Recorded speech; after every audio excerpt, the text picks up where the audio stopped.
चलिए इसमें 1 by 1 point लिखिए। रेजोनेंस के लिए पहला पॉइंट लिखिए।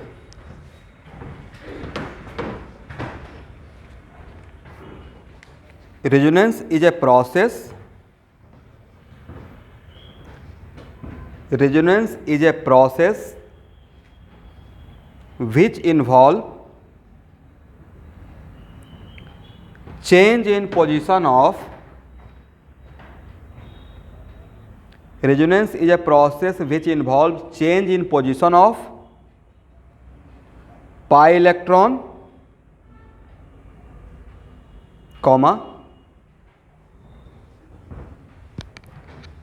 lone pair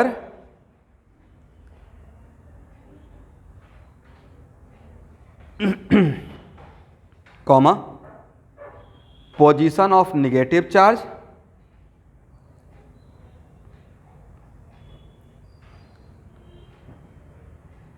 comma position of positive charge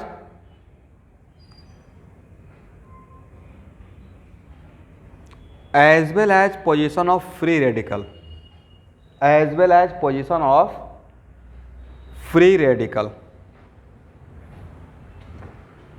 अब एक मिनट अंडरलाइन कीजिएगा, ध्यान सुनिएगा। रेजोनेंस में किसका किसका पोजीशन चेंज होगा? पाई बॉन्ड का और लोन पेयर का और नेगेटिव चार्ज का और पॉजिटिव चार्ज का और फ्री रेडिकल का। एक और पॉइंट बनाइएगा, तो जिसका जिसका पोजीशन चेंज होगा उसको अंडरलाइन भी कर लीजिए।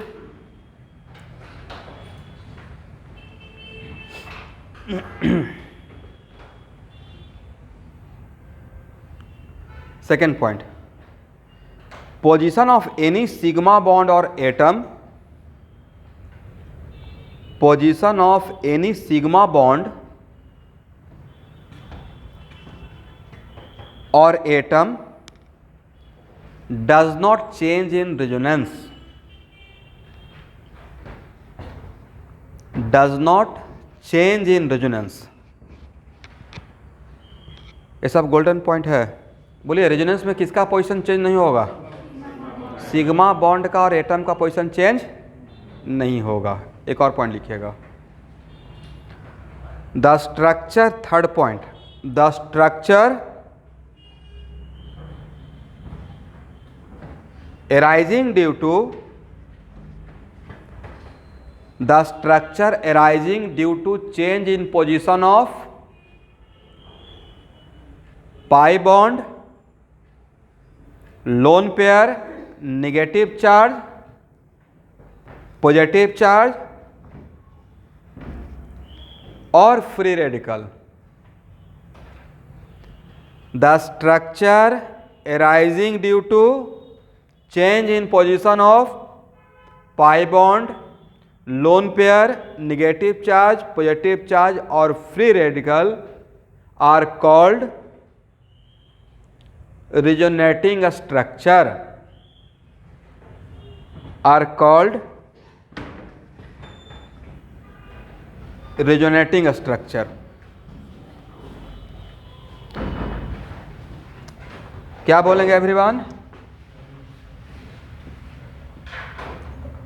रिजोनेटिंग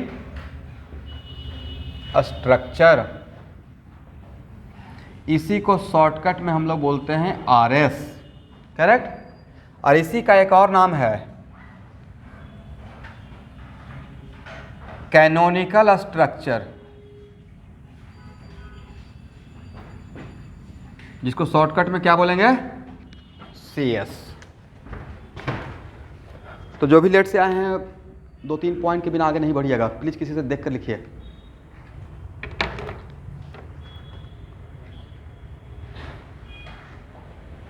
फर्स्ट पॉइंट ही बोलना पड़ेगा। ओके, एक मिनट मैं सबके रिपीट कर देता हूँ। Resonance is a process which involve change in position of pi electron, negative charge, positive charge, lone pair और free radical। ये पहला पॉइंट था। सेकेंड पॉइंट था, in resonance position of sigma bond और atom does not change, correct. और third point था the structure arising due to change in position of pi electron, negative charge, positive charge, free radical are called resonating structure और canonical structure. अब मैं 2 minute का विराम लूंगा, जो भी बोले हैं इनको लिखवाए हैं वो लिखिए जल्दी से।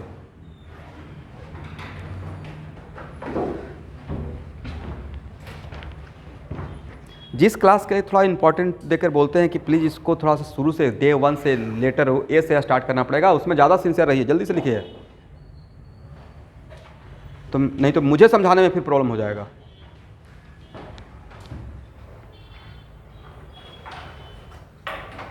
इनको थोड़ा दीजिए तो कॉपी लिखेंगे।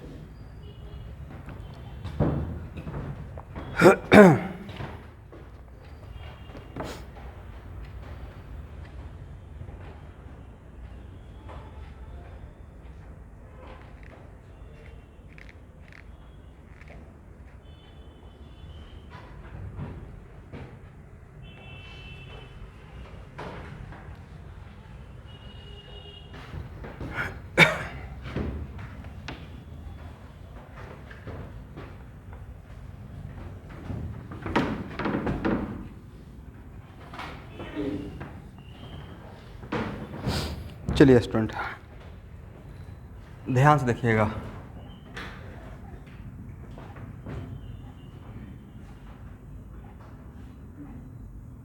इसका मतलब क्या होता है, इस एरो का मतलब,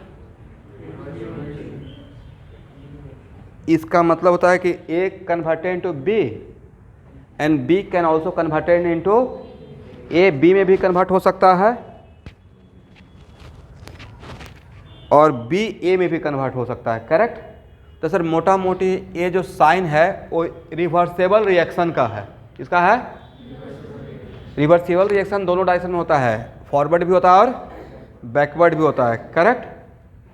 तो ये है इक्विलिब्रियम का साइन, किसका है, इक्विलिब्रियम का साइन है।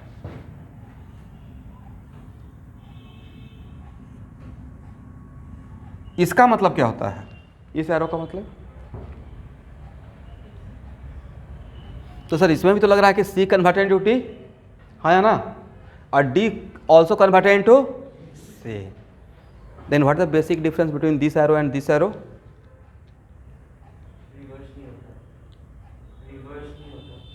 नहीं रिवर्स, मैं तो बोल ही रहा हूँ कि C converted into D and D also converted into C। इसमें भी वही बात, C converted into D and D converted into C, इसमें A converted into B and B converted into A। दोनों का मतलब दोनों डायरेक्शन में हो सकता है।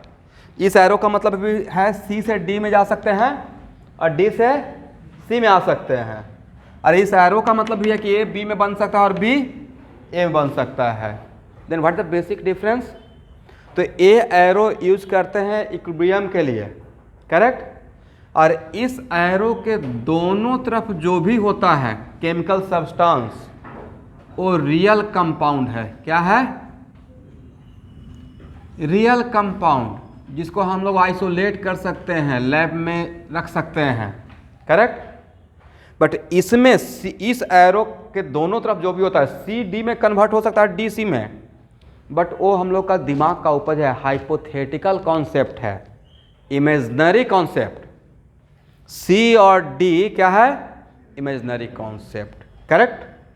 इसका मतलब है C और D को रियल में हम लोग आइसोलेट नहीं कर सकते हैं। मतलब इस एरो के दोनों तरफ, एक मिनट रुकिए, इस एरो के दोनों तरफ जो रहेगा वो रियल कंपाउंड होगा या इमेजिनरी कॉन्सेप्ट होगा, इमेजिनरी कॉन्सेप्ट रहेगा, करेक्ट। तो यहाँ देखिए ये यूज करते हैं इक्विलिब्रियम के लिए, बट ये एरो यूज करते हैं रिजोनेटिंग स्ट्रक्चर में, कहाँ पे यूज करते हैं, ओके। इसका मतलब यहाँ से एक नया बात आ गया, लिख लीजिए, इस एरो के दोनों तरफ जो रहेगा वो क्या, रियल कंपाउंड रहेगा या इमेजिनरी कॉन्सेप्ट, मैं इसको लैंग्वेज दे दूंगा, और इस एरो के दोनों तरफ जो रहेगा वो, तो ये हो गया basic difference between this arrow and this arrow. मतलब C और D यहाँ पे क्या है, इमेजनरी है।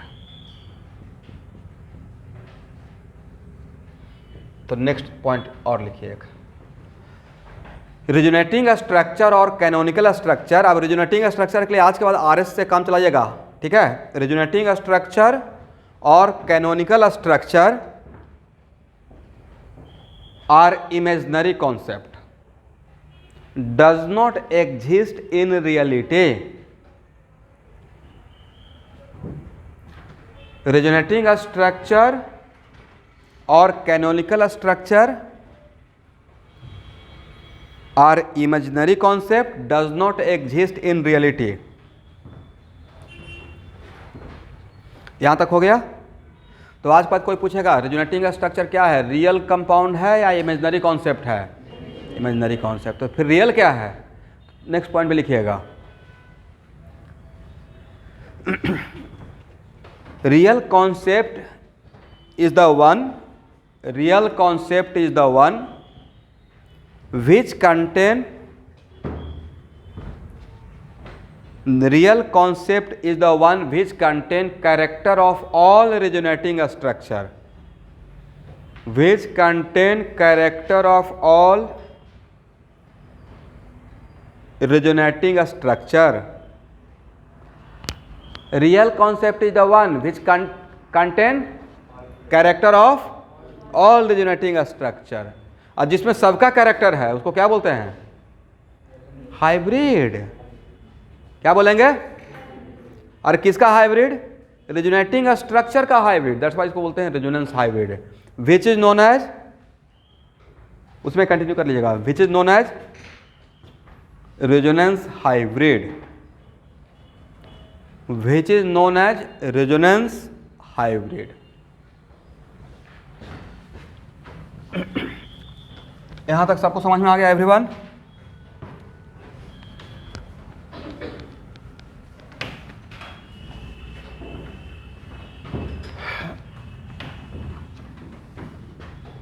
चलिए अब ये बताइए, बॉन्ड ऑर्डर 1 का मतलब क्या समझते हैं? जरा आप लोग समझा सकते हैं मुझे? एमओटी में तो थोड़ा बहुत तो पढ़े होंगे, मैं तो नहीं पढ़ाया हूं, लेकिन मैं वीडियो तो भेज दिया था स्कूल के एग्जाम के लिए एमओटी का, लेकिन आपको पढ़ाएंगे हार्डसन के बाद मैं एमओटी ही पढ़ाऊंगा, तो उतना छोड़िए। बॉन्ड ऑर्डर 1 का मतलब है कि कंप्लीट सिंगल बॉन्ड, हाँ या ना? Complete single bond, correct. और बॉन्ड ऑर्डर 2 का मतलब कंप्लीट डबल बॉन्ड, मतलब एक सिग्मा एक पाई रहेगा लेकिन कंप्लीट, करेक्ट। और बॉन्ड ऑर्डर 3 का मतलब कंप्लीट ट्रिपल बॉन्ड।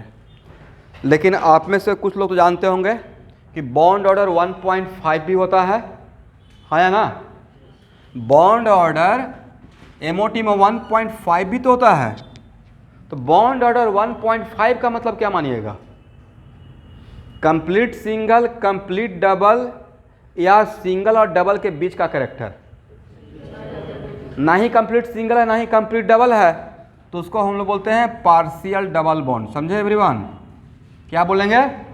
तो एक कंप्लीट लाइन ड्रॉ करेंगे और दूसरे के लिए क्या ड्रॉ करेंगे? कंप्लीट या डॉटेड, डॉटेड, ठीक है। और बॉन्ड ऑर्डर अगर 2.5 रहेगा तब क्या बोलिएगा? Partial triple bond. इसमें हम 2 कंप्लीट बॉन्ड बनाएंगे और थर्ड क्या बनाएंगे? और बॉन्ड ऑर्डर हाफ रहेगा तो पार्शियल सिंगल बॉन्ड। समझ गए? ये सब सीखिए, पहले लिखिए।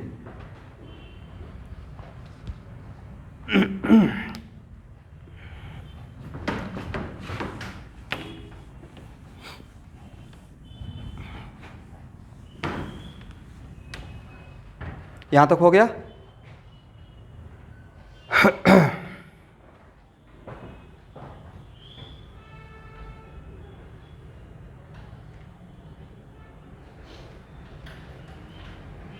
अब नेक्स्ट पॉइंट लिखिएगा, 1 RS differ from other RS, 1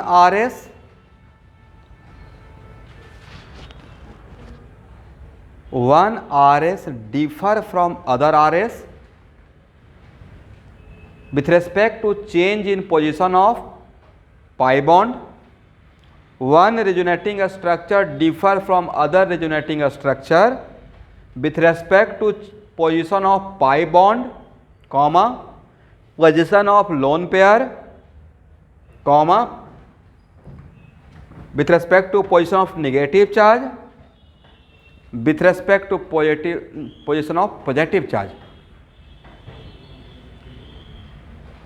देखिए इस वन जो पॉइंट मैंने वन लिखवाया था उसी पॉइंट का मैंने लाभ उठाया।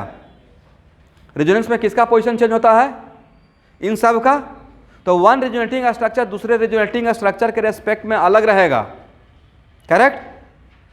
तो अलग किसके रेस्पेक्ट में रहेगा? तो due to position of what? With respect to position of pi bond, with respect to position of lone pair, with respect to position of negative charge.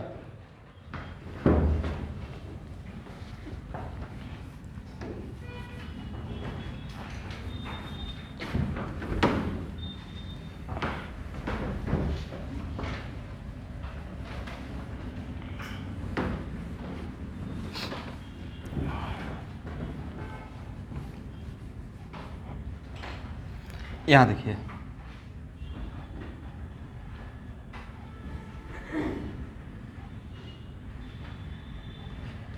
बोलिए एवरीवन, ये तो बेंजीन है, राइट? और अब अगला 20 मिनट सिर्फ मेरे ऊपर ट्रस्ट कीजिए और वेट कीजिएगा, क्योंकि अभी आपको, आप में से किसी को, कुछ लोग को हो सकता है पता होगा देखकर वीडियो, बट आप में से किसी को नहीं पता है how to write resonating structure. इसलिए अभी एक क्वेश्चन नहीं करना है क्यों और कैसे, ठीक है? क्योंकि आपको एक टॉपिक ही पढ़ाऊंगा, how to write resonating structure या how to do the resonance, correct? मेरा सबसे पहला क्वेश्चन है, ए और ए सेम है या डिफरेंट है? जो आपको फील होता है बोल सकते हैं, कोई इशू नहीं है।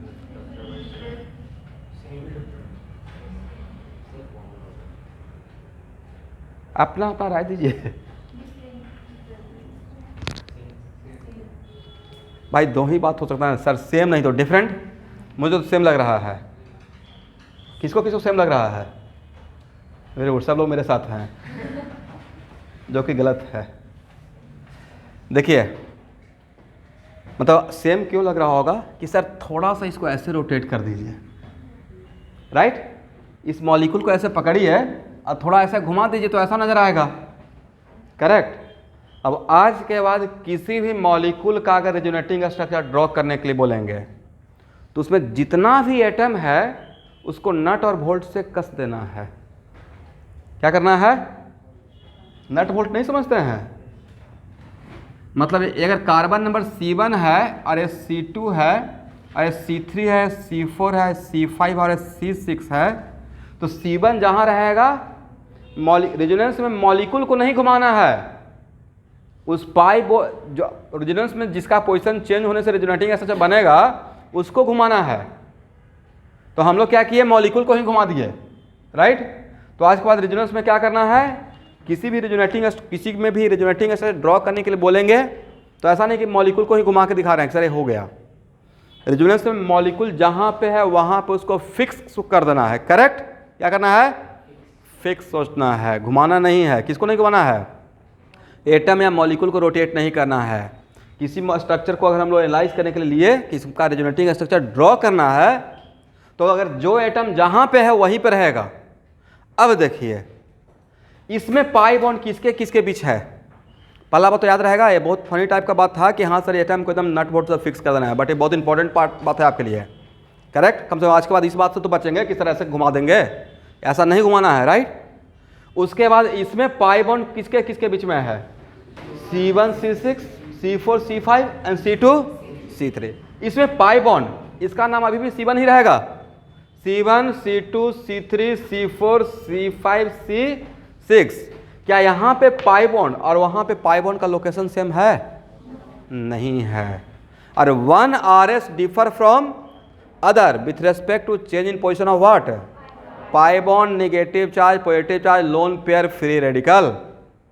तो ए और ए सेम आर एस या different R S? Different R S. Last point के अकॉर्डिंग क्या हो गया? डिफरेंट आर एस, करेक्ट है ना? तो रेजोनेंस में किसको नहीं रोटेट करना है? मॉलिक्यूल को नहीं रोटेट करना है। इसका मतलब है कि इसका नाम अगर आर एस फर्स्ट है और इसका नाम अगर आर एस सेकेंड, ये हो गया आर एस फर्स्ट और ये हो गया are S second. Okay everyone, चलिए। और इसके एक मिनट, इसके दोनों तरफ, इसका मतलब ए भी इसमें कन्वर्ट हो सकता है, इस एरो का मतलब यही है ना। बट यहाँ पे जो मैं एरो यूज कर रहा हूँ वो इक्विलिब्रियम का एरो है या ए एरो है? तो ए होता है रेजोनेंस का एरो, करेक्ट। और resonating structure are what? Real या इमेजिनरी? तो सर अभी तक तो बेंजीन रियल मान रहे थे, यहाँ देखिए ये बड़ा शॉकिंग है आप लोग के लिए। नहीं, कितना बढ़िया लाइफ चल रहा था, अभी तक ये रियल था और आज पता चला कि इमेजिनरी था। जिसको अभी तक इतना समझ रहे थे कि बेंजीन है, वो एक्चुअली क्या था? इमेजिनरी कॉन्सेप्ट था। ठीक है, तो नेक्स्ट क्वेश्चन, तो सर रियल क्या रहेगा इसमें? यहाँ और यहाँ पे कितना रेस? ये मैं आप लोग का फेवरेट एग्जाम्पल लेकर ही स्टार्ट किया हूँ। बोले क्यों फेवरेट है? क्योंकि यही एक एग्जाम्पल एनसीईआरटी में है रेजोनेंस के नाम पे। रेजोनेंस के नाम पे यही एक एग्जाम्पल है। तो यहाँ से ही सोचा स्टार्ट करते हैं आज। चलिए यहाँ देखिएगा, तो एक्चुअली यहाँ पे ए और ए आर एस के लिए किसका पोजीशन चेंज हो रहा है? किसके पोजीशन चेंज होने के बाद इन दोनों को एक दूसरे के रेस्पेक्ट में डिफरेंट आर एस बोले? Pi bond. Then next question, how to draw the resonance hybrid? तो रेजोनेंस हाइब्रिड ड्रॉ करने का, ध्यान से सुनिएगा, रेजोनेंस हाइब्रिड ड्रॉ करने का तरीका होता है कि जो रेजोनेंस के लिए रिस्पॉन्सिबल है, तो यहाँ से यहाँ तक आने के लिए who is responsible? Pi bond.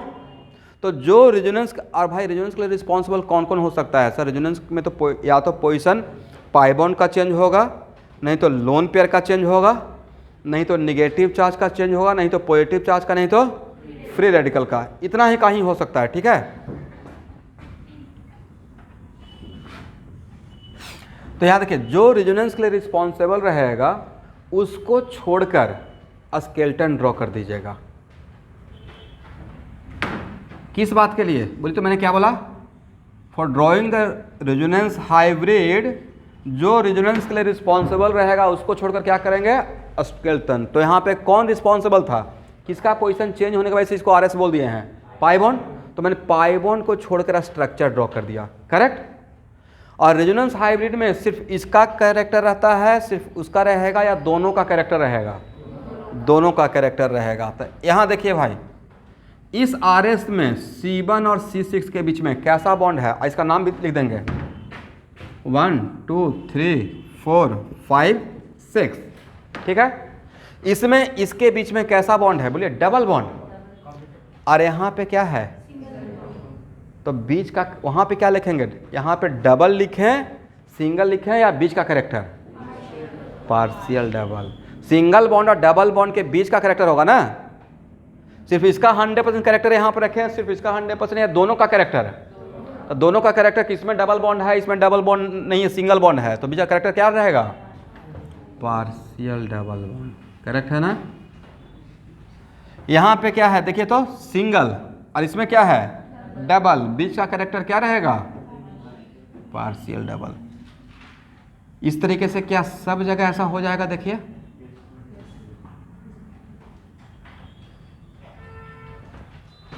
समझ गए? और इसी को ऐसे दिखाया रहता है।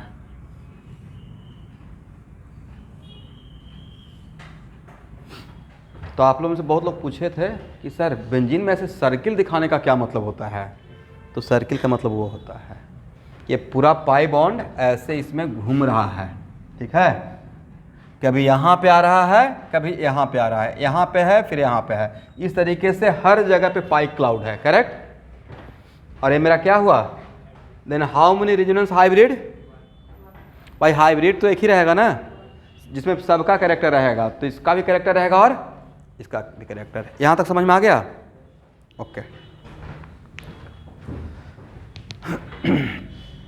लेकिन अभी ये मत पूछिएगा कि सर यहाँ पे पार्शियल डबल बॉन्ड है तो इसका बॉन्ड ऑर्डर क्या है? क्या बॉन्ड ऑर्डर है? कैसे पता? नहीं, आपको अभी तो पहला क्लास में ही कैसे पता चल गया कि 1.5? अच्छा 1 और 2 के बीच का बात है नहीं, तो उसमें हम लोग पढ़ेंगे calculation of bond order by resonance, calculation of, क्योंकि बॉन्ड ऑर्डर, एक मिनट रुकिए, बॉन्ड ऑर्डर 1.4 भी लिखेंगे तो क्या बोलिएगा? कंप्लीट सिंगल, कंप्लीट डबल या सिंगल और डबल के बीच का कैरेक्टर। तो सिंगल और डबल के बीच का कैरेक्टर तो आपको ऐसा ही लिखना पड़ेगा। और 1.4 होता है, ये नहीं कि सर होता है या नहीं होता, बिल्कुल होता है। 1.25 भी होगा, करेक्ट। तो 1.25 भी रहेगा तो क्या बोलेंगे? Partial double bond. अब एक दूसरी बात है कि 1.25 रहेगा तो इसमें सिंगल बॉन्ड कैरेक्टर ज़्यादा रहेगा, डबल बॉन्ड कैरेक्टर कम रहेगा, लेकिन रहेगा तो पार्शियल डबल बॉन्ड ऐसा ही दिखेगा। इसलिए यहाँ पे जब तक अभी हम लोग एग्जैक्ट किसी मेथड से कैलकुलेशन नहीं करते हैं तब तक तो सर बोलें क्या, तब तक बस इतना बोलिए। कोई चीज़ अगर नहीं पता रहता तो कितना बढ़िया डिप्लोमेटिक आंसर देते हैं, राइट। कोई चीज़ अगर नहीं पता है और फिर भी इसके बारे में कुछ बोलना है, बताइए बॉन्ड ऑर्डर क्या है। सिंपल सा बात है, अपने आप को बचा कर बोल दीजिए sir bond order between 1 and 2, bond order between 1 and 2।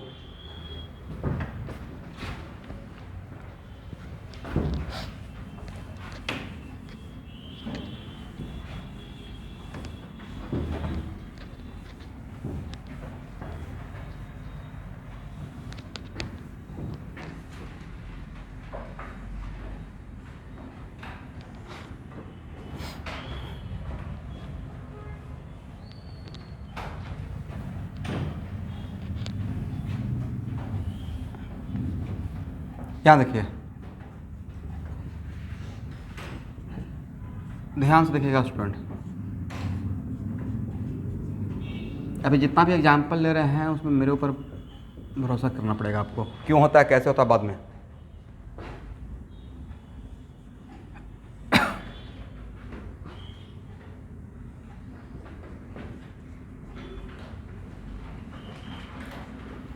और जो लोग मेरा आइसोमेरिज्म का स्कूल एग्ज़ाम के लिए लेक्चर फॉलो किए होंगे उनको डैम से मिला होगा, ठीक है, under the heading keto enol tautomerism, थोड़ा सा इंट्रोडक्शन में दिया था। एनीवे, मेरा क्वेश्चन ये है कि इस एग्जाम्पल में फर्स्ट और सेकंड को आपस में रिजोनेटिंग स्ट्रक्चर बोल सकते हैं या नहीं बोल सकते हैं। ये क्यों होता है, कैसे होता है, वो छोड़ दीजिए।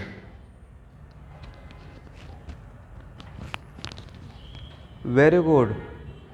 सेकंड पॉइंट क्या लिखवाया था? रेजोनेंस में किसका किसका पोजीशन चेंज नहीं होता है। सिर्फ लिखना नहीं है, उसको समझना भी है। रेजोनेंस में सिग्मा बॉन्ड और एटम का पोजीशन चेंज नहीं होता है। तो यहाँ तो सिग्मा बॉन्ड का भी पोजीशन चेंज हो गया और साथ में ए एटम कहाँ चला गया है? यहाँ चला गया है। तो क्या ये आपस में रेजोनेंस का, रेजोनेटिंग स्ट्रक्चर के डिफिनेशन को सेटिस्फाई किया या रेजोनेंस के प्रोसेस के डिफिनेशन को सेटिस्फाई किया? दैट्स वाई फर्स्ट और second is not the example of resonating structure. और ऐसे भी देखिए, मैंने यहाँ पे कौन सा एरो यूज़ किया था, एक रिवर्सेबल का, क्योंकि ए रियल में एग्जिस्ट करता है। मुमकिन जब ही तो पढ़े हैं, एसीटोन है, और ये क्या था? इनॉल, राइट। दैट्स वाई लिखिए, ऐसे लिखिएगा, this is not the case of resonance.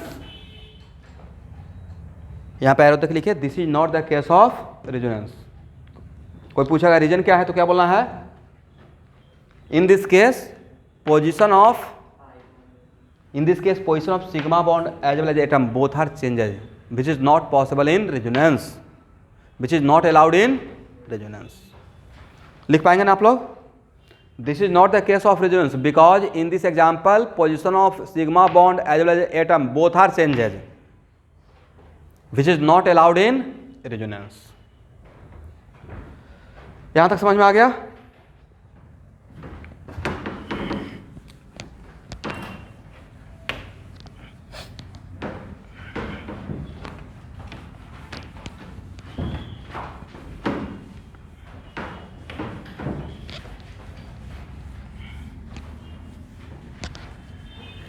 अब यहां देखेंगे स्टूडेंट, नेक्स्ट एग्जांपल ले रहा हूं, इससे बहुत कुछ सीखिएगा।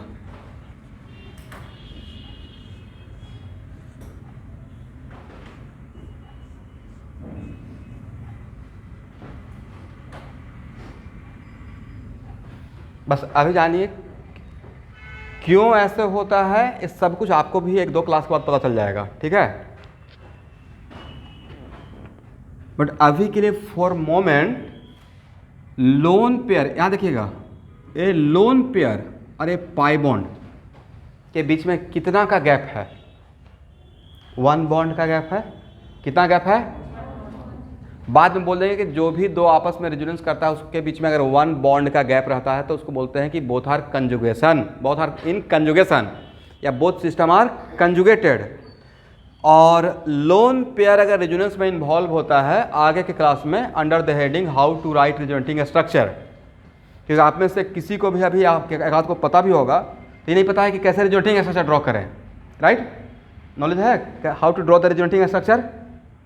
नहीं पता है तो बाद में आपको सिखा देंगे। अभी जानिए कि जब लोन पेयर, क्योंकि रेजोनेंस कौन कौन कर सकता है? Pi bond, lone pair, positive charge, negative charge और फ्री रेडिकल, इतना ही करेगा, करेक्ट।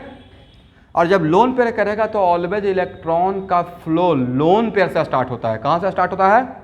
लोन पेयर से। 1 मिनट, और यहाँ देखिए एरो समझिए, इस एरो और इस एरो में क्या डिफरेंस है? तो सर एरो तो एरो है, ये एरो कम, इसको आज मत पढ़ेंगे कंप्लीट एरो, बोली तो कंप्लीट एरो। इसको क्या पढ़ेंगे? Half arrow. अभी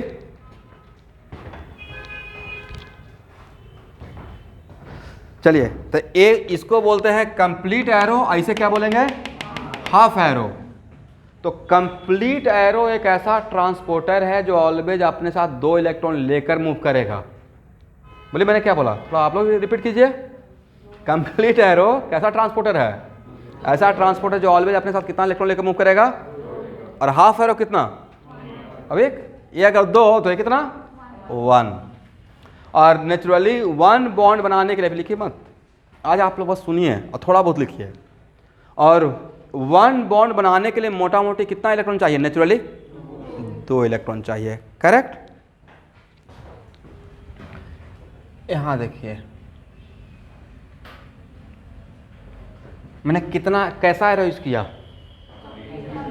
कंप्लीट एरो, करेक्ट। और नाइट्रोजन के पास कितना वैलेंस इलेक्ट्रॉन है? 5।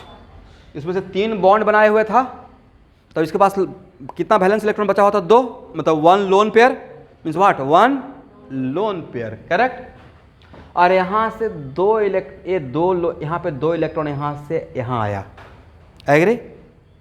तो 2 इलेक्ट्रॉन से तो यहाँ पे बॉन्ड बन जाएगा। और किसके बीच में बॉन्ड बनेगा? कार्बन और नाइट्रोजन, कार्बन और थोड़ा बहुत तो स्टूडेंट यहाँ देखिए, इस टाइप का थोड़ा बहुत तो नॉलेज आपको पढ़ाया होगा कोऑर्डिनेट बॉन्ड का, याद है? ज़्यादा कुछ नहीं पढ़ाए हैं, बट कोऑर्डिनेट बॉन्ड का थोड़ा इंट्रोडक्शन में तो ये तो बोले थे कि when both electron donated by one of the partner. तो और इसका मतलब है कि यहाँ पे इसके बीच में जो बॉन्ड बना है उसमें दोनों इलेक्ट्रॉन कौन दे रहा है? ए, करेक्ट। तो एक्चुअल में इसको बताए थे कि इसको ऐसे भी लिख सकते हैं, this one also equivalent to what? हम लोग इसको ऐसे भी लिखते थे, ए पे प्लस और बी पे, करेक्ट। तो ए पे प्लस क्यों, एक ही प्लस क्यों दिया? कि ये तो 2 इलेक्ट्रॉन दिया। सर एक्चुअल में 2 लोग के बीच में बिजनेस होना है 100 रुपीज़ का, और वन ऑफ द पार्टनर 200 दे दिया, तो उसको लॉस 100 का ही हुआ ना। 100 तो खुद के बदले दिया, 100 क्या दिया? तो अगर ए और बी आपस में बॉन्ड बनाएगा तो इसका तो ड्यूटी बनता था 1 इलेक्ट्रॉन खुद के बदले देने का कोवेलेंट बॉन्ड में। बी के बदले जो देगा वही तो लॉस करेगा। आप अपने फ्रेंड के बदले जितना लगाएंगे वही तो आपका लॉस हुआ। या खुद वाला भी काउंट कर लेंगे कि नहीं, मैं खुद के बदले भी तुम्हारे, मेरा भी अपने तुम्हारे जिम्मे रख देता हूँ, नॉट लाइक दैट। तो इसका मतलब है कि यहाँ पे इसको लॉस कितने का हुआ? 1 का। इसको प्रॉफिट कितने का हुआ? 1 का, करेक्ट। तो भाई यहाँ पे नाइट्रोजन अपना दोनों लोन पेयर अगर यहाँ दे रहा है, एग्री? तो यहाँ पे नाइट्रोजन और कार्बन के बीच में बॉन्ड बनेगा, हाँ या ना? कौन सा bond? Sir double, now becomes double bond, right? लेकिन भाई पहले से तो एक बॉन्ड है। मेरा क्वेश्चन वो नहीं था, मेरा क्वेश्चन था कि सर ये जब यहाँ पे अपना 2 इलेक्ट्रॉन यहाँ पे डोनेट करेगा तो ना कार्बन और नाइट्रोजन के बीच में बॉन्ड हो जाएगा डबल बॉन्ड, करेक्ट। यहाँ तक तो समझ में आ गया। लेकिन पहले से तो सिंगल बॉन्ड है, तो पहले से जो सिंगल बॉन्ड है, यहाँ ध्यान से सुनना है, बहुत इंपॉर्टेंट है, थोड़ा बहुत नहीं, इसका इंपॉर्टेंस आगे पता चलेगा। तो पहले से जो बॉन्ड है वो है सिग्मा, क्या है? सिग्मा। अब जो बनेगा वो क्या बनेगा? पाई बनेगा। तो यहाँ पे जो लोन पेयर अगर ये नाइट्रोजन डोनेट करेगा और इसके बीच में जो डबल बॉन्ड बनेगा, तो नेक्स्ट जो बॉन्ड बनने वाला है वो सिग्मा बनने वाला है कार्बन नाइट्रोजन के बीच में, या पाई बॉन्ड बनने वाला है? पक्का ना, क्योंकि पहले से तो उसका सिग्मा था ही, राइट। नेक्स्ट, लेकिन सर यहाँ पे जैसे ही कार्बन नाइट्रोजन के बीच में जो डबल बॉन्ड बनेगा तो इसमें नाइट्रोजन को कितने का लॉस हो जाएगा? बोला कीजिए भाई, थोड़ा बहुत तो बोलिए आप लोग। आज का ये मत केयर कीजिए कि सर मेरा आवाज़ सर रिकॉर्ड हो जाएगा, अपने आप को उससे ऊपर उठा के सोचिए। तो इसको 1 का लॉस हो जाएगा, तो 1 का लॉस होगा तो क्या इस पर 1 यूनिट पॉजिटिव चार्ज इमेजिन कर सकते हैं, करेक्ट। और कार्बन को 1 इलेक्ट्रॉन का प्रॉफिट हो जाएगा तो इस पर 1 यूनिट निगेटिव चार्ज, करेक्ट है ना। आपके पास 50 रुपीज़ है, एग्री? मुझे नहीं पता, ऐसे एग्जाम्पल सेट कर रहा हूँ, और 10 वो दिए, एग्री, और 10 ये ले लिए, ओवरऑल लॉस या प्रॉफिट? सिंपल सा मैथ है ना भाई। 50 था पहले से, उन्होंने 10 दिया, इन्होंने 10 आपसे ले लिया, तो जितना था उतना ही रह गया, नो प्रॉफिट नो लॉस। बोल सकते हैं ना कि सर जितना 50 था उतना ही रह गया, फायदा क्या हुआ? फॉर मोमेंट खुशी हुआ कि उनसे 10 मिला, उसी टाइम पे दुख हो गया, ये ले लिए 10 रुपया, राइट। तो no profit no loss, very good. यहाँ देखिए, यहाँ पे अगर ये डबल बॉन्ड बन जाएगा और एक डबल बॉन्ड और एक बॉन्ड, कार्बन का पास 5 बॉन्ड बन जाएगा, पॉसिबल है? Carbon can not be pentavalent, carbon can not be pentavalent, correct. तो जैसे ही ये यहाँ आएगा वैसे ही कार्बन को अपना पेंटावैलेंसी टेट्रावैलेंसी बचाने के लिए, क्योंकि टेट्रावैलेंट ही हो सकता है, पेंटावैलेंट पॉसिबल? पेंटावैलेंट होगा कि नहीं सर? पेंटावैलेंट का मतलब है कि ल्यूस डॉट स्ट्रक्चर में कार्बन के चारों तरफ 10 इलेक्ट्रॉन। सबको वीडियो नजर आ रहा है एवरीवन? और कार्बन का आउटर मोस्ट ऑर्बिट है सेकेंड ऑर्बिट, और सेकेंड ऑर्बिट में मैक्सिमम 8 इलेक्ट्रॉन ही हो सकता है। दिस इज द रीजन कि carbon can not be pentavalent. अब यहाँ पे 2 इलेक्ट्रॉन, अब इस एरो को थोड़ा देर के लिए भूल जाइए, इस सेक्शन को। यहाँ पे 2 इलेक्ट्रॉन जो था, ये यहाँ पे जो डबल बॉन्ड है, उस डबल बॉन्ड में एक तो सिग्मा एक है, एक पाई है, एक सिग्मा है और एक पाई है। अगर यहाँ से किसी बॉन्ड को जाना भी रहेगा तो सिग्मा जाएगा या पाई जाएगा? अगर वो रेजोनेंस का प्रोसेस हो रहा है, पाई। पक्का ना? पहला पॉइंट ही था। और इसमें से जो 2 इलेक्ट्रॉन था उसमें से एक कार्बन का था या ऑक्सीजन का था? Yes, agree. और ये दोनों अगर ये ऐसे एरो इस पे दिखा दें, यहां से एक एरो और ऐसे दिखा दिया जाए, इसका मतलब दोनों इलेक्ट्रॉन उठकर कहां जा रहा है? ऑक्सीजन पे। तो ऑक्सीजन को कितने का प्रॉफिट? 2 मत बोल दीजिएगा, उसमें एक उसी का है, तो कितने का प्रॉफिट?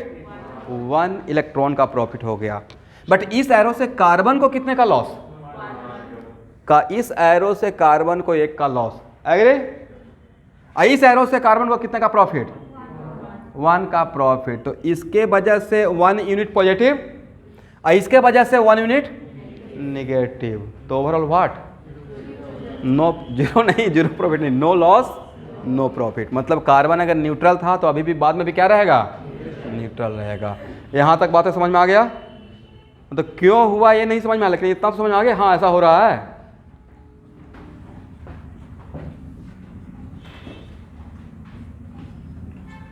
तो क्या इसको ऐसे लिख सकते हैं एवरीवन?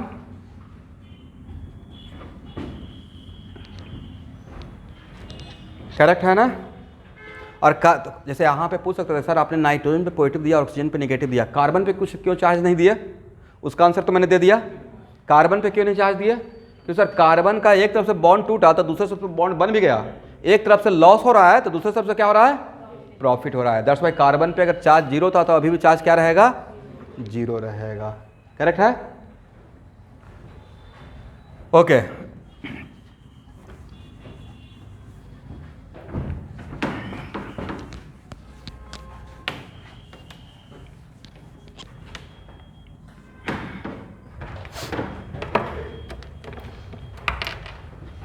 अब यहां देखेंगे स्टूडेंट, ध्यान से सुनिएगा। ए है आर एस फर्स्ट और ए है आर एस सेकेंड। ए और ए दो स्ट्रक्चर किसके रेस्पेक्ट में डिफर कर रहा है? One R S differ with respect to other R S with respect to what? तो सर इसमें पाई बॉन्ड यहाँ था, इसमें पाई बॉन्ड यहाँ है, यहाँ इसमें लोन पेयर यहाँ था, ए इलेक्ट्रॉन इसको यहाँ आकर अब लोन पेयर यहाँ नजर आ रहा है, राइट? पहला चीज। नेक्स्ट, अगर यहाँ पे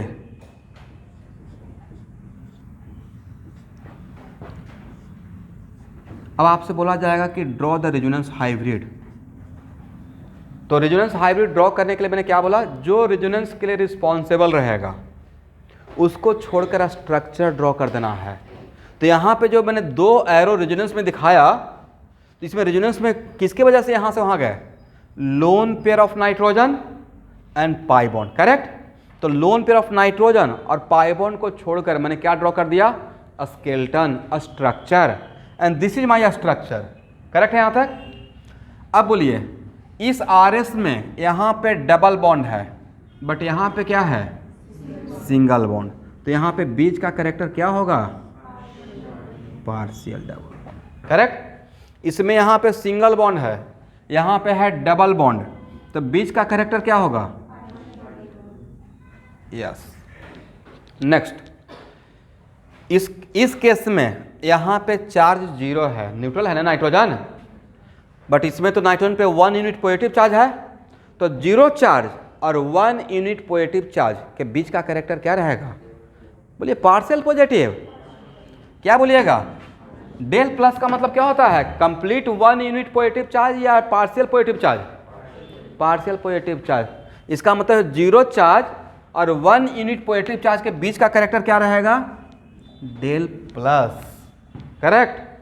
और यहाँ पे क्या है? जीरो चार्ज ना, और यहाँ पे क्या है? 1 यूनिट निगेटिव चार्ज, बीच का कैरेक्टर क्या रहेगा?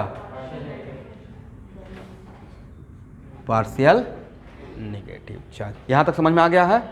ड्रॉ कीजिए। अरे आपने क्या ड्रॉ किया? Resonance hybrid.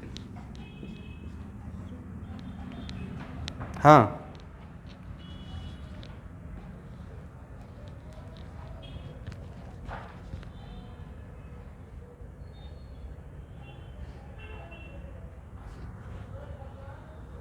नहीं दिखा सकते हैं, निगेटिव दिखाना है। और वन निगेटिव चार्ज का मतलब 1 पेयर ऑफ इलेक्ट्रॉन होता है। ये लुईस डॉट स्ट्रक्चर ड्रॉ करने के टाइम पे सिखाए होंगे। 1 यूनिट निगेटिव चार्ज का मतलब क्या होता है? 1 इलेक्ट्रॉन या 1 पेयर ऑफ इलेक्ट्रॉन? ये जानते हैं या मैं फिर से प्रूफ करके बता दूं? ये पता है? 1 निगेटिव चार्ज का 1 यूनिट निगेटिव चार्ज का मतलब 1 इलेक्ट्रॉन या 1 pair of electron? 1 pair of electron, पूरे ऑर्गेनिक केमिस्ट्री में हर जगह के लिए, करेक्ट? तो इसको डॉट सिर्फ दिखा देंगे तो न्यूट्रल दिखेगा ना भाई, डॉट दिखाने के बाद न्यूट्रल दिखेगा। इस पर 1 यूनिट निगेटिव चार्ज है, करेक्ट? ये निगेटिव पे क्या सिर्फ यहाँ पे डॉट दिखा के छोड़ दें? डॉट दिखाने फिर भी तो इस पर फॉर्मल चार्ज दिखाना पड़ेगा। दैट्स वाई यहाँ पे निगेटिव है। अब नहीं, आपका जो डाउट है उसमें इस पूरे एग्जाम्पल पे अभी मैं रुका रहूँगा, कम से कम 20 मिनट इस एग्जाम्पल पे रहूँगा। पहले ये बताइए कि ये समझ में आया, फिर 1 बाई 1 इसको फिर दोबारा ड्रॉ करूँगा। यहाँ तक समझ में आ गया है?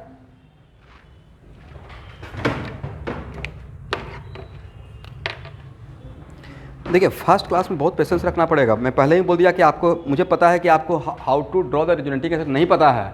पहला क्लास में इलेक्ट्रॉनिक कॉन्फ्रेंस लिखने के लिए आता था क्या आपको? या type of carbon first day जब सुने होंगे, बाद में देखिए उसी पर पूरा अपने स्ट्रक्चर आइसोमेरिज्म काम कर लिया, राइट? तो जी थोड़ा वेट कीजिए, सारे क्वेश्चन का आंसर जैसे जैसे क्लास आगे जाएगा मिल जाएगा। चलिए यहाँ तक तो हो गया। अब यहाँ देखेंगे स्टूडेंट, देखिए ARS, ध्यान सुनिएगा, ARS ओवरऑल इलेक्ट्रिकली चार्ज है या न्यूट्रल है? न्यूट्रल है ना, करेक्ट। और A ओवरऑल न्यूट्रल, ये होना भी चाहिए था। इन्वर्स में कोई भी प्रोसेस हो, कोई भी प्रोसेस केमिस्ट्री में या कुछ में भी हो रहा है तो वहाँ पे कंजर्वेशन ऑफ चार्ज होगा ही होगा। इसके इस तरफ अगर टोटल चार्ज ओवरऑल पूरे मॉलिक्यूल पे ओवरऑल चार्ज 0, तो यहाँ भी क्या है, बाहर से कोई चार्ज ले और दे तो रह नहीं है, तो इसमें भी और चार्ज क्या रहेगा, 0। तो ये मैं यहाँ पे रिजोनेटिंग कुछ सर्टेन सब कुछ लिखवा दूंगा 1 by 1। तो यहाँ से एक पॉइंट सीखे, if one RS is electrically neutral then all RS must be electrically neutral, correct. और 1 RS आपका अगर इलेक्ट्रिकली न्यूट्रल है तो सारा RS भी क्या रहेगा, इलेक्ट्रिकली न्यूट्रल। और न्यूट्रल से जो बनेगा वो भी क्या रहेगा, न्यूट्रल ही रहेगा। It means at the same time resonance hybrid should also be electrically neutral.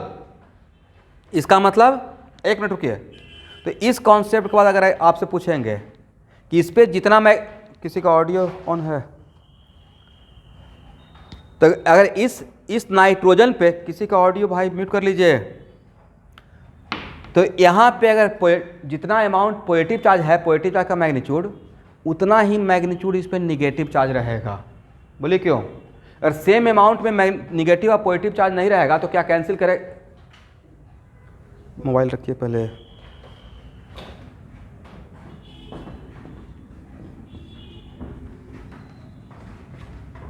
Student किसी का ऑडियो ऑन है, प्लीज़ ऑफ कर लीजिए, आसपास का आवाज़ आ रहा है, ये थोड़ा इम्पोर्टेंट है।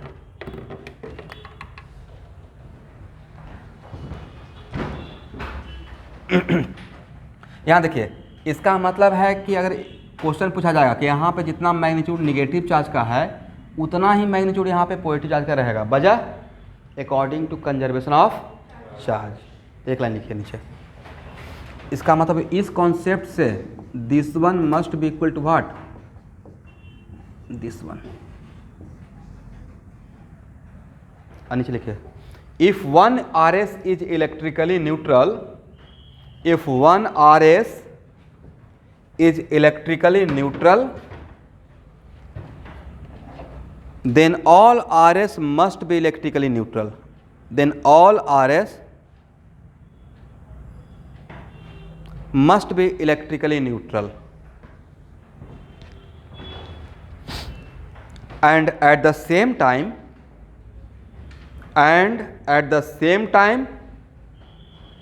resonance hybrid is also electrically neutral, and at the same time resonance hybrid is also electrically neutral। तो क्या इस कॉन्सेप्ट के बाद इस RH के लिए ये बोल सकते हैं कि जितना अमाउंट यहाँ पे पॉजिटिव चार्ज का है उतना ही अमाउंट यहाँ पे निगेटिव चार्ज का होना चाहिए? इसलिए जानबूझ के मैंने डेल डैश दे दिया था। इसका तो यहाँ पे डेल डैश माइनस का मैग्नीट्यूड और डेल प्लस का डिफरेंट रहेगा या सेम रहेगा? सेम रहेगा। अब यहाँ से एक और नया थ्योरी आ जाएगा, और किसी एक RS पे 1 यूनिट पॉजिटिव चार्ज है, क्योंकि मैंने यहाँ पे जो थीम क्या लगाया, कंजर्वेशन ऑफ चार्ज, तो किसी 1 RS पे 1 यूनिट पॉजिटिव चार्ज है तो सारे RS पे कितना यूनिट पॉजिटिव चार्ज रहेगा? 1 यूनिट। रेजोनेंस हाइब्रिड पे कितना रहेगा? 1 यूनिट। इसका उल्टा, और किसी एक RS पे 1 यूनिट निगेटिव रहेगा तो सारे RS पे कितना रहेगा? और अगर ऐसा नहीं हो रहा है मतलब हम लोग कहीं ना कहीं मिस्टेक कर रहे हैं, करेक्ट। इस पॉइंट को यहाँ पे लिख लिया जाए, ठीक है। If 1 RS having 1 unit negative charge, if 1 RS having 1 unit negative charge, then all RS must having 1 unit negative charge. Then all RS must having 1 unit negative charge. And at the same time, resonance hybrid should also have and at the same time resonance hybrid should also have one unit negative charge। यहां तक हो गया everyone? क्या यहां पे इसी line में मिलाइएगा same for positive charge, same for positive charge.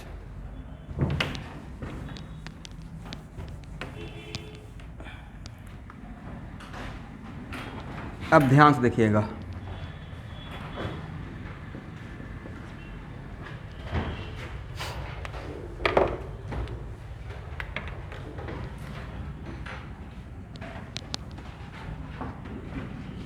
यहां देखिए स्टूडेंट,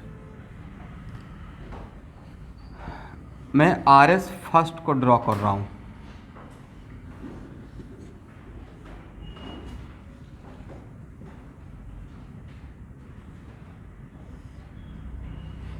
इस नाइट्रोजन का कोऑर्डिनेशन नंबर बताइए। ये है मेरा RS फर्स्ट। तो RS फर्स्ट के बारे में कुछ बात कर लेते हैं। कल ही तो बता रहे थे what is meaning of coordination number. तो नाइट्रोजन कितना डायरेक्टली कितना एटम से अटैच है? 3। तो कोऑर्डिनेशन नंबर कितना है भाई? 3। और लोन पेयर कितना है? 1। करेक्ट। और coordination number plus lone pair का नाम क्या दिए थे? स्टेरिक नंबर क्या है? हो गया 4। चलिए, और क्या बताया थे कि जितना स्टेरिक नंबर रहेगा उतना ही हाइब्रिड ऑर्बिटल होगा। कल क्लास में बोले थे ना, steric number equal to what? Number of hybrid orbital. इसका मतलब है कि इस नाइट्रोजन के पास कितना हाइब्रिड ऑर्बिटल हुआ? 4। अगर नाइट्रोजन के पास हाइब्रिड ऑर्बिटल 4 है तो hybrid is what? D involve कर पाएंगे क्या? नाइट्रोजन के पास डी ऑर्बिटल है और एटॉमिक नंबर 10 तक तो डी सबसे लाता ही नहीं है। तो जिसके पास डी है ही नहीं तो डी मिक्स ही नहीं करेगा। इसका मतलब यहाँ पे डैम्स और यहाँ पे नाइट्रोजन का हाइब्रिडेशन ऑफ नाइट्रोजन क्या हो जाएगा? Yes, sp3। What is hybridisation of this nitrogen? sp3। Correct है ना? ठीक है यहाँ तक? चलिए अब नेक्स्ट क्वेश्चन। सब ध्यान सुनिएगा। मान लेते हैं कि होता नहीं कभी कभी कि आप कोई नया मकान बन रहा है, कोई फैमिली वाला बना रहे हैं, देखो भाई ए रूम तुम्हारा रहेगा। करेक्ट। तो आपके नाम से कोई रूम बनाया गया, अब बनने के बाद अगर आपको नहीं दिया जाए कितना ख़राब लगेगा, राइट? मतलब पूरा दिमाग लगाए हुए थे, अच्छा वो मेरा रहेगा, और उसके बाद नहीं दिया जाए। इसका मतलब है कि आपने लोन पेयर को स्टेरिक नंबर में काउंट किया या नहीं किया? हाँ ना, कुछ बोलते ही नहीं है। लोन पेयर को स्टेरिक नंबर में काउंट किया। और स्टेरिक नंबर क्या होता है? जितना स्टेरिक नंबर रहेगा उतना हाइब्रिड ऑर्बिटल। अब मेरा बहुत सिंपल सा क्वेश्चन, ए लोन पेयर किस ऑर्बिटल में? प्योर पी में, नाइट्रोजन के किस ऑर्बिटल में? प्योर पी में या हाइब्रिड में? और sp3 का कितना बॉक्स होता है भाई? sp3 का 4 बॉक्स होता है ना। sp3 का कितना ऑर्बिटल? 4। करेक्ट। तो यहाँ पे ध्यान से देखिएगा, आपने इसके लिए भी काउंट कर लिया, इसके लिए भी, इसके लिए कोऑर्डिनेशन नंबर में। इसका मतलब है कि ये जो नाइट्रोजन बॉन्ड बनाया है वो अपने किस ऑर्बिटल से? sp3 ऑर्बिटल से। तो this sigma bond is formed with overlapping of what? Nitrogen का sp3 और हाइड्रोजन का 1s। यहाँ भी नाइट्रोजन का sp3 और हाइड्रोजन का 1s। करेक्ट। इसका मतलब क्या इसमें बोल सकते हैं कि this loan pair of nitrogen present in sp3 orbital in first RS, lone pair of nitrogen present in which orbital? तो पहले तो sp3 लिखिए और यहाँ पर नीचे लिखिए this lone pair of nitrogen, this lone pair of nitrogen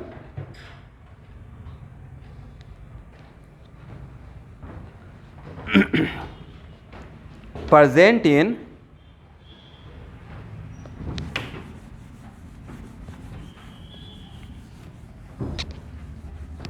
sp3 orbital। Correct.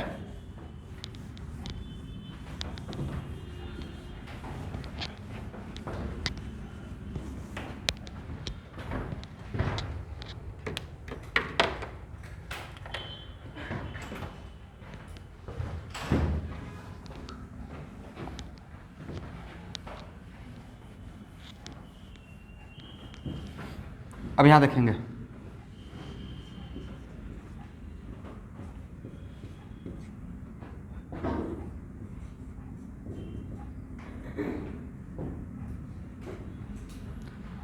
ध्यान सुनिएगा। लोन पेयर कौन सा ऑर्बिटल, थोड़ा सा आप लोगों को कंफ्यूज करते हैं। लोन पेयर किस ऑर्बिटल में था? हाइब्रिड ऑर्बिटल में।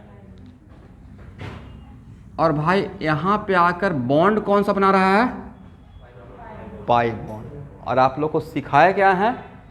Hybrid orbital never make pi bond. ये मेरा कन्फ्यूजन हो गया। समझे मैंने क्या कॉन्ट्राडिक्ट करवाया? मैंने ये 2 क्लास पहले क्या पढ़ाया था? Hybrid orbital never make pi bond, correct. तो लोन पेयर कहाँ प्रेजेंट था?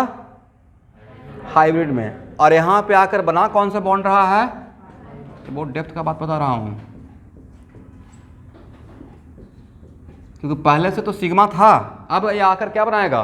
तो आज के बाद पूरे ऑर्गेनिक केमिस्ट्री में लोन पेयर अगर रेजोनेंस करता है और लोन पेयर रेजोनेंस में इन्वॉल्व होने के बाद अगर बॉन्ड बनाता है तो पाई बॉन्ड ही बनाएगा। क्या बनाएगा? पाई बॉन्ड, क्योंकि सिग्मा पहले से रहेगा, सिग्मा पहले से रहेगा। पर समस्या यहाँ पे हो गया कि ये lone pair according to this concept present था किसमें? हाइब्रिड में। और ये हाइब्रिड में प्रेजेंट होते हुए भी यहाँ पे आकर क्या बना रहा है? Pi bond. कैसे पॉसिबल है? ऐसे पॉसिबल है, थोड़ा सा आपको थोड़ा हिंट दिए थे कि ज़रूरत पड़ने से हाइब्रिड ऑर्बिटल अपने आप को मॉडिफाई करके किस में कन्वर्ट कर लेता है? प्योर में। समझ गए? क्योंकि अगर लोन पर यहाँ पे आकर अगर पाई बॉन्ड बनाएगा तो क्या हाइब्रिड में रहते हुए पाई बॉन्ड बनाएगा या अपने आप को मॉडिफाई करके प्योर पी कर देगा? Pure P. इसी को स्टैंडर्ड लैंग्वेज में ऐसे बोलूँगा कि when lone pair not involve in resonance then it should be preferred to. एक अगर लोन पेयर रेजोनेंस में नहीं है तो हाइब्रिड ऑर्बिटल में रहना पसंद करता है, मैं लिखवा दूंगा। But at the time of resonance it shifted from hybrid to pure P. At the time of resonance it shifted from where to where? Hybrid to pure P. क्यों प्योर पी? क्योंकि जब तक प्योर पी में नहीं आएगा तब तक lateral overlapping ही नहीं हो पाएगा, क्योंकि hybrid orbital pi bond form नहीं करता है, करेक्ट। और शिफ्टेड का मतलब क्या? अपने ऑर्बिटल को ही क्या कर लेगा?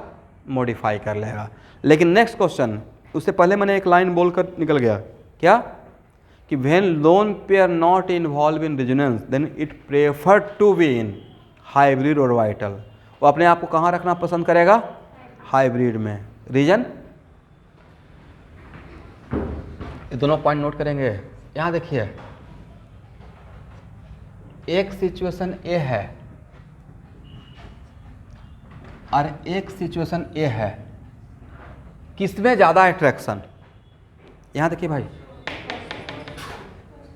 इसमें अट्रैक्शन ज़्यादा है, इसमें अट्रैक्शन, और attraction increases, energy decreases, energy decreases, stability increases, correct. तो ये ज़्यादा स्टेबल सिस्टम है या ये ज़्यादा स्टेबल सिस्टम है?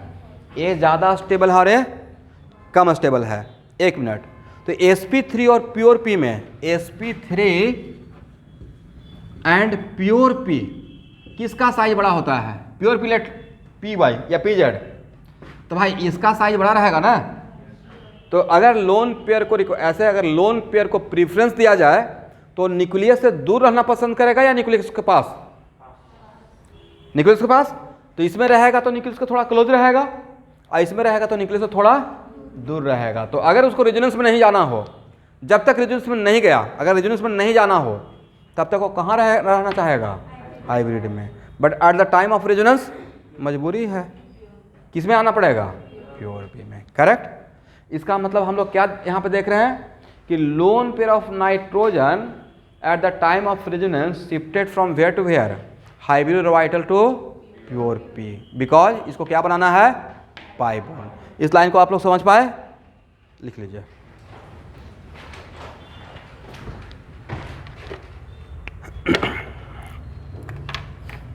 In this example, at the time of resonance,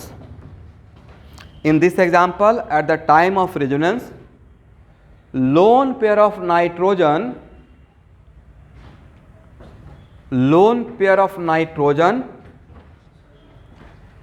in this example at the time of resonance lone pair of nitrogen shifted from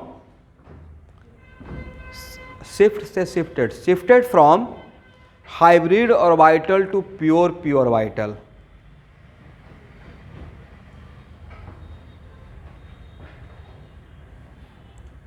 shifted from कहाँ से कहाँ तक जाएगा, कहाँ से कहाँ जाएगा, हाइब्रिड से। कोई पूछा रीजन तो क्या बोलना है, उसको जाकर क्या बनाना है, पाई बॉन्ड। हाइब्रिड में रहते हुए पाई बॉन्ड फॉर्म नहीं करेगा। करेक्ट है ना।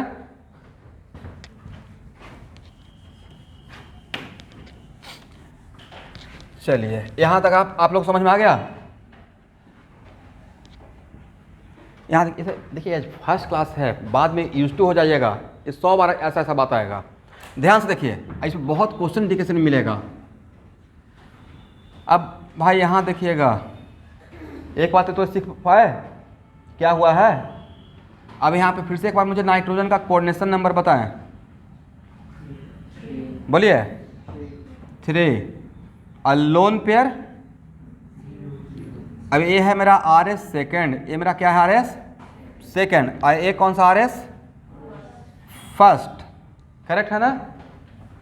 तो अब यहाँ पे मेरे इस नाइट्रोजन के पास लोन पेयर है क्या, सर जो लोन पेयर था उसका तो उसने पाई बॉन्ड बना लिया, तो लोन पेयर क्या हो गया 0। Then asterisk number becomes what 3। Then number of hybrid orbital 3। Then hydrogen becomes what, then hydrogen becomes sp2। अब नया बात सीखे। यहाँ देखिए, इसमें यहाँ देखिएगा, जब तक इस आर एस में थे, यह आर एस फर्स्ट, यह आर एस सेकेंड, इसमें नाइट्रोजन का ऑप्शन क्या था sp3, इसमें नाइट्रोजन का आर एस क्या हो गया sp2। इसका मतलब क्या समझे, एक नया पॉइंट मिल गया। Resonance also modify a state of hybridisation. बोलिए मैंने क्या बोला, resonance also modify a state of hybridisation. इसका मतलब है कि इसमें क्वेश्चन पूछने का अब तरीका, नीट वाले बच्चे ध्यान से देखिएगा, जितना क्लास में बोल देंगे वही आपके लिए मजमूर हो जाएगा। ठीक है, इसमें क्वेश्चन पहला पूछने का तरीका ये रहेगा, इस आर एस में, यहाँ देखिए इस आर एस में नाइट्रोजन का हाइड्रोजन क्या, आंसर क्या रहेगा आपका। फिर पूछा जाएगा इस आर एस में नाइट्रोजन का हाइड्रोजन क्या, करेक्ट। फिर पूछा जाएगा यहाँ जो प्रोसेस हो रहा है उसमें नाइट्रोजन अपना hydrogen vary from where to where, sp2 से sp3 से sp2 एंड sp2 से sp। क्वेश्चन पूछने का अलग अलग तरीका हो सकता है ना, पूरे कंबाइंड में पूछ दिए। यहाँ देखिए यार, कंबाइंड में पूछ देंगे कि यहाँ जो प्रोसेस हो रहा है उस प्रोसेस में या इसके हाइब्रिड में, ध्यान सुनिएगा, क्या इसका तो कुछ तो हाइब्रिड बना होगा, तो उसके हाइब्रिड में नाइट्रोजन का हाइड्रोजन क्या। बड़ा इंटरेस्टिंग क्वेश्चन पूछ रहा हूँ। इसका रेजोनेंस हाइब्रिड लिखे हैं कहीं पे, था ना।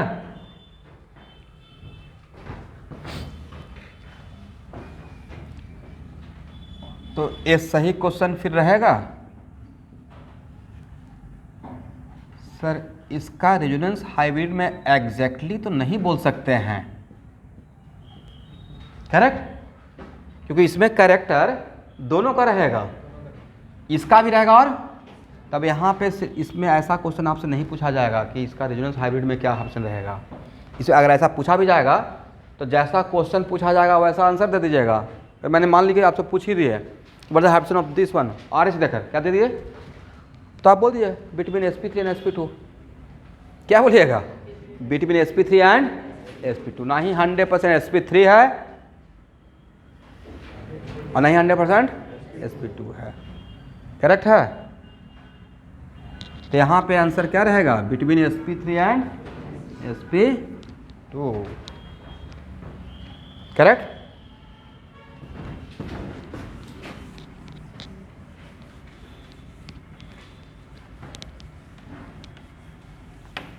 अभी रुकिए, सबको टाइम देंगे भाई, जितना क्वेश्चन पूछना रहेगा। अभी मुझे आज क्लास में बोले दीजिए, ऐसे बोलिए आपका क्वेश्चन क्या है।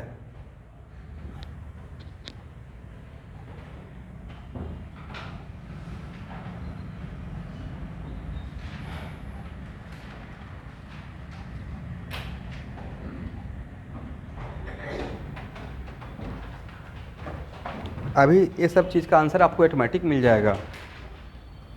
इसलिए मेरा एक काइंड रिक्वेस्ट आप लोग से है कि जब मैं पहला क्लास बोलता हूँ और थोड़ा पेशेंस रखिए, let me finish the topic. ऐसे आपके लिए मैं बोलता हूँ, इसमें सबसे बेसिक क्वेश्चन तो आपको करके पूछना ऐसे चाहिए था, सर रेजोनेंस होता क्यों है। रेजोनेंस सबसे बढ़िया क्वेश्चन क्या है, बेसिक क्वेश्चन यही है ना कि रेजोनेंस क्यों होता है। उसका आंसर यह है कि सर रेजोनेंस नहीं होता था अच्छा रहता लाइफ, ये सब करना नहीं पड़ता है, यही रहता, राइट। तो रेजोनेंस किसी मॉलिक्यूल को स्टेबलाइज करता है।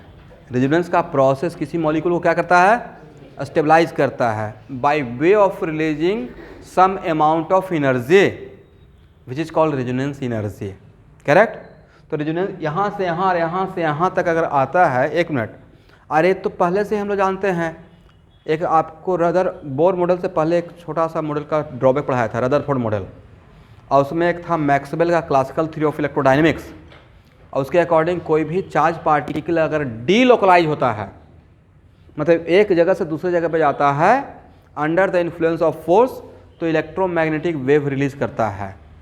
तो यहाँ से नहीं लगता है कि चार्ज पार्टिकल ही है, इलेक्ट्रॉन क्या हो रहा है, यहाँ से यहाँ डीलोकलाइज हो रहा है, और अगर डीलोकलाइजेशन होगा तो इस प्रोसेस में some amount of energy release करेगा। तो जो भी आपके माइंड में जितना भी क्वेश्चन आ रहा है वो सारे क्वेश्चन का आंसर मिल जाएगा। वेट फॉर राइट टाइम, ठीक है। बहुत ऊपर लेवल का ऑर्गेनिक पढ़ाने वाला हूँ, मतलब ये ऐसे बोलना नहीं चाहिए, मतलब ऐसा लगता है कि खुद का तारीफ कर रहा हूँ, बट एक्चुअली बहुत सिस्टमेटिक और वेल डिफाइंड वे में कवर करूँगा। अगर ऐसा नहीं करना रहता तो इसे स्ट्रक्चर पे क्यों रुके रहते हैं, अब तक आगे बढ़ चुके होते, राइट। नेक्स्ट मैं इस पॉइंट को लिखवा दूंगा, लेकिन पहले आप लिख लीजिए, भूल जाइएगा। रेजोनेंस मॉडिफाई ऑल्सो लिख लिए हैं क्या आप लोग। Resonance also modify a state of hybridisation. Resonance also modify a state of hybridisation.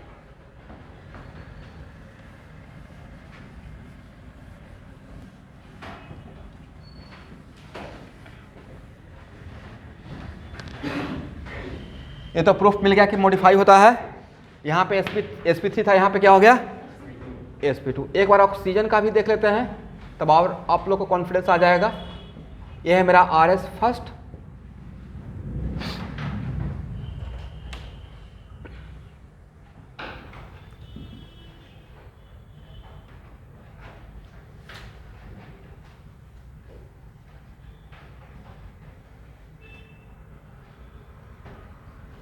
अरे ये है RS सेकेंड। यहाँ बताइए ऑक्सीजन के पास कितना होता है valence electron, how many valence electron of oxygen 6। Oxygen bond कितना बनाए हुए है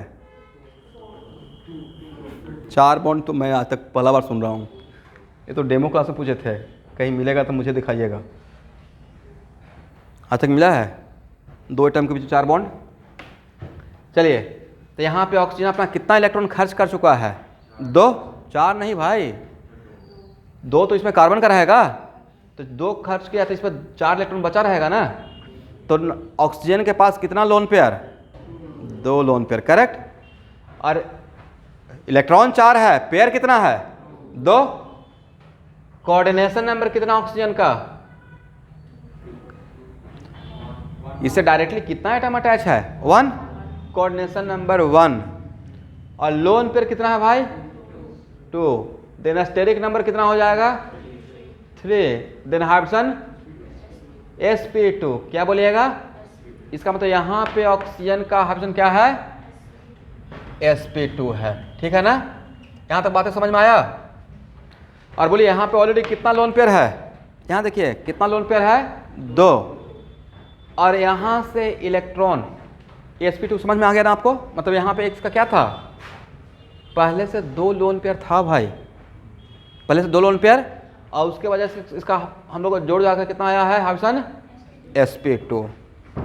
अब यहाँ से एक और भी तो पेयर जा रहा है, करेक्ट। तो इसके जाने के बाद ऑक्सीजन के पास कितना हो जाएगा लोन पेयर, तो 2 तो पहले से था सर, और एक निगेटिव चार्ज का मतलब 1 pair of electron, 1 negative charge का मतलब ये जो आ रहा है ये भी तो यहाँ पे जाकर क्या बनेगा बॉन्ड पेयर, बॉन्ड तो खत्म हो गया, वो भी किस में काउंट होगा, लोन पेयर। तो पहले से 2 और 1 ये, अब कितना रहेगा 3। किसी को डाउट?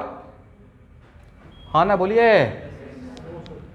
चलिए, तो अब यहाँ पे इस ऑक्सीजन का पहले यहाँ पे 2 और प्रेजेंट और 1 निगेटिव है। बताइए यहाँ पे ऑक्सीजन का कोऑर्डिनेशन नंबर कितना, 1। अब लोन पेयर कितना हो गया, स्टेरिक नंबर कितना, हाइड्रोजन बिकम्स sp3, करेक्ट। तो ऑक्सीजन का भी ऑप्शन कहाँ से कहाँ वेरी कर रहा है, sp2 से sp3, और नाइट्रोजन कहाँ से वेरी कर रहा था, sp3 से sp2, करेक्ट।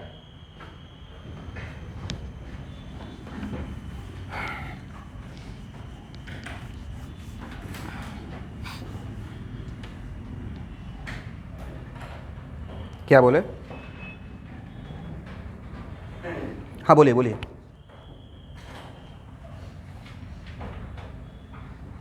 देखिए एक्चुअली होता क्या है कि मान लेते हैं कि ये नाइट्रोजन है स्टूडेंट, ठीक है, और नाइट्रोजन का यहाँ पे लोन पेयर हाइब्रिड ऑर्बिटल में था, बट ऐसा नहीं कि कहीं पे जंप करके जाता है। बोलने का एक तरीका होता है, बोलने का तरीका था कि shifted from hybrid to pure P, but at the time of resonance अभी यहाँ पे अनइक्वल क्या है, लोब है।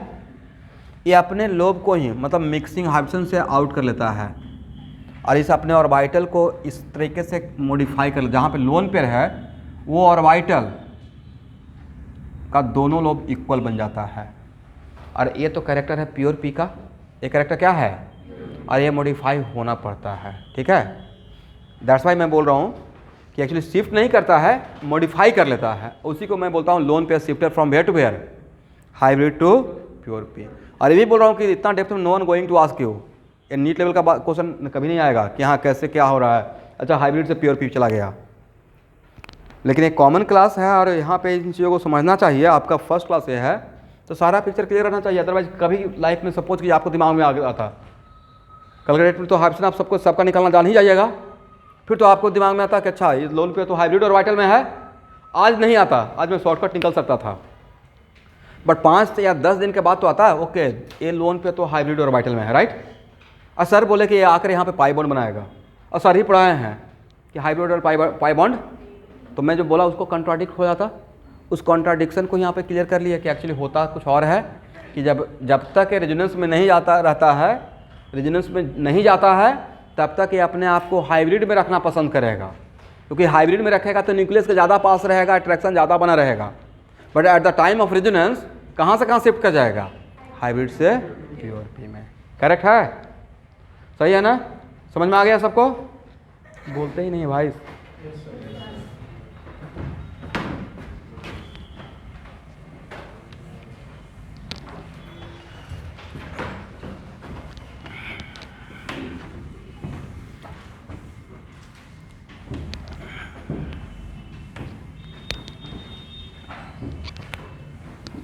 अब यहाँ चलिए, यहाँ देखिए ध्यान से सुनिएगा।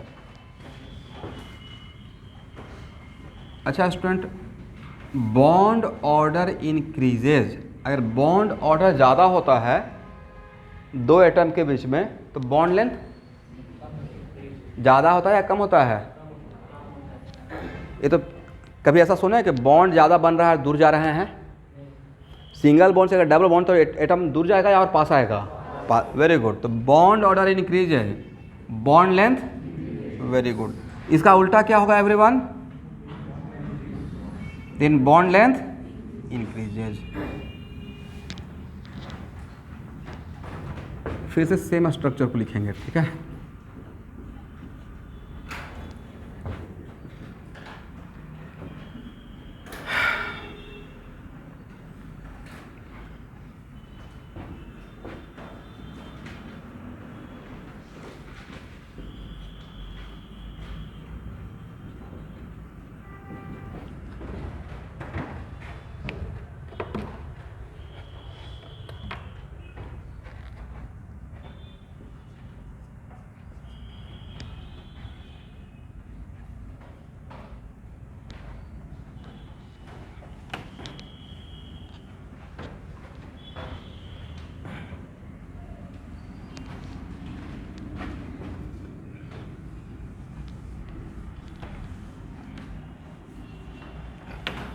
यहाँ देखिए,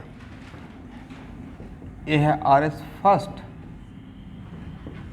और ये है आर एस सेकेंड।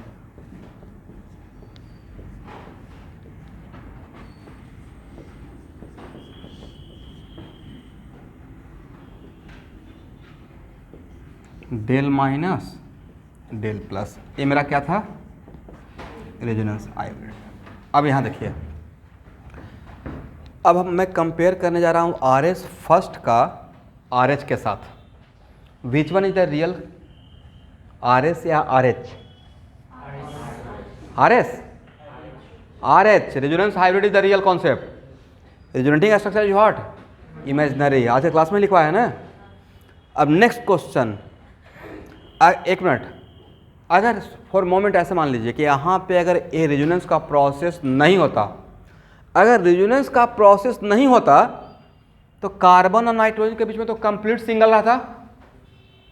यहाँ पे हाँ ना बोलना होता है, जहाँ पे पूछकर आप लोग की तरफ देख रहे हैं। अगर रेजोनेंस नहीं होता तो यहाँ पे कार्बन नाइट्रोजन के बीच में क्या होता, कंप्लीट सिंगल, तो बॉन्ड ऑर्डर 1 रहता। बट यहाँ पे बॉन्ड ऑर्डर 1 है या 1 से ज़्यादा है? इसका मतलब है कि due to resonance bond order भी मॉडिफाई किया। इसका मतलब ड्यू टू रेजोनेंस कार्बन और नाइट्रोजन के बीच में बॉन्ड लेंथ इंक्रीज हुआ या डिक्रीज हुआ? डिक्रीज हो गया, करेक्ट। इसका मतलब यहां से नया point, resonance also modify bond length. क्या बोल रहे हैं? Resonance also modify bond length. मैंने मॉडिफाई बोला, ना ही इंक्रीज ना ही डिक्रीज, क्योंकि अभी यहाँ पे पूरा थोड़ा कहानी बाकी है। अगर रेजोनेंस नहीं होता तो कार्बन और ऑक्सीजन के बीच में क्या रहता, कंप्लीट डबल बॉन्ड रहता, राइट। बॉन्ड ऑर्डर 2 रहता।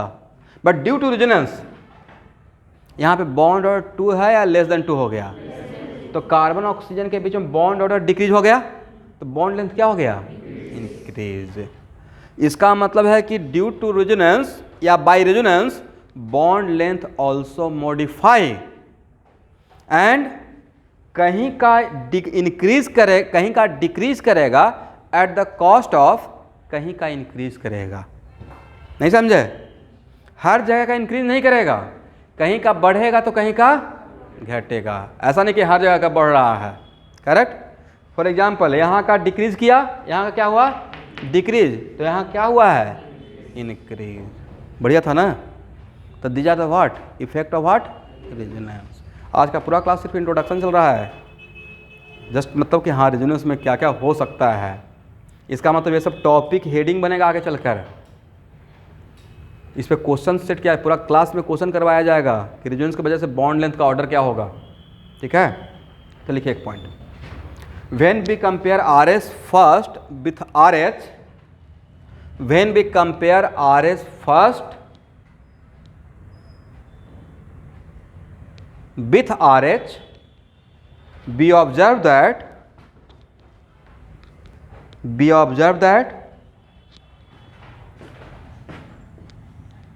bond length between carbon and nitrogen, bond length between किसके बीच का student, carbon and nitrogen decreases, decrease सही बोल रहे हैं ना, decreases, and bond length between carbon and oxygen, इस कार्बन इस ऑक्सीजन के बीच में, उसके लिए क्या बोले, डिक्रीजेज या increases, increases, correct. Comma, it means conclusion is that, it means conclusion is that resonance also modify bond length, resonance also modify bond length।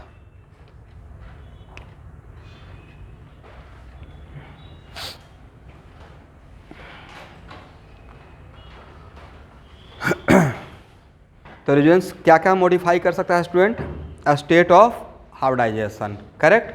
और क्या मॉडिफाई कर सकता है, बॉन्ड लेंथ। रेजोनेंस में अगर लोन पेयर इन्वॉल्व है तो lone pair eight the time of resonance कहाँ से कहाँ जा सकता है, हाइब्रिड से प्योर पी, बजाय लोन पेयर को जाकर क्या बनाना होता है, पाई बॉन्ड। हाइब्रिड में रहकर पाई बॉन्ड नहीं बनाएगा। अब बोले सर हम घर पे बैठ के एग्जाम ऑफलाइन दे देंगे, एकदम नीट का फाइनल एग्जाम है, क्या आप सोच रहे हैं घर पर बैठकर ऐसा होगा? आप ही हो भाई, आप ही को बैठना है, बट आपको कहीं और जाकर बैठना पड़ेगा। कहाँ? सेंटर पे। वैसे ही है कि लोन पेयर दोनों काम कर सकता है, हाइब्रिड में भी रह सकता है और प्योर पी में, बट जब उसको उसी लोन पेयर को पाई बॉन्ड बनाना रहेगा तो अपने आप को कहाँ रखकर पाई बॉन्ड बनाएगा? तो कॉमन सेंस की बात है ना। हाइब्रिड ऑर्बिटल पाई बॉन्ड बनाता है? नहीं बनाता है, तो अपने आप को मॉडिफाई करेगा और अपने आप को प्योर पी में लेके जाएगा। करेक्ट? तो आज का इंट्रोडक्शन रेजोनेंस का इतना ही था, और आज का क्लास बहुत कॉन्सेप्चुअल है, और इस बात को इग्नोर करके आज का क्लास को रिवीजन कीजिएगा। अभी आप ये नहीं जानते हैं कि सर ने लोन पेयर से ही क्यों स्टार्ट किया, क्यों अभी आपको मैं सिखाया ही नहीं हूँ। आज का क्लास मेरे ऊपर ट्रस्ट करके जितना सिखाए हैं, बस लोन पेयर, यहाँ लोन पेयर से ही इलेक्ट्रॉन को फ्लो स्टार्ट हुआ, वो अभी आपका लुकआउट नहीं है, इसमें ये सब होता है वो देख लीजिएगा। फिर ये भी तो सीखे 1 RS इलेक्ट्रिकली न्यूट्रल, तो ऑल RS व्हाट। तो आज के क्लास को 2-3 बार रिवीजन कीजिएगा नेक्स्ट क्लास के लिए, ठीक है? आज के लिए इतना ही। Thank you everyone, thank you student.